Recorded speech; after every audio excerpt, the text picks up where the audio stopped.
Ramsey County until 9:30 p.m. At 8:57 p.m., a severe thunderstorm was located over Minneapolis, moving southeast at 40 miles per hour. Okay. Expected hazards include 60-mile wind gusts and nickel-sized Hey, hail. kjy80. This is a radar indicated Surprise threat. me. The following impacts are expected. Expect damage to roofs, Thanks siding, and for trees. This severe thunderstorm will be near Minneapolis-St. Paul International Airport around 9 p.m.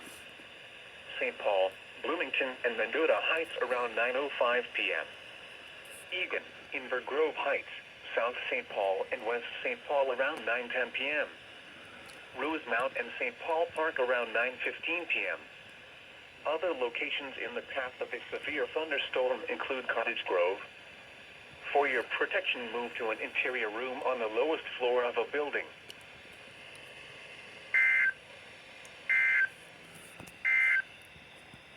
This is NOAA Weather Radio. Thank you for just scaring me right when I was finishing up with my shower.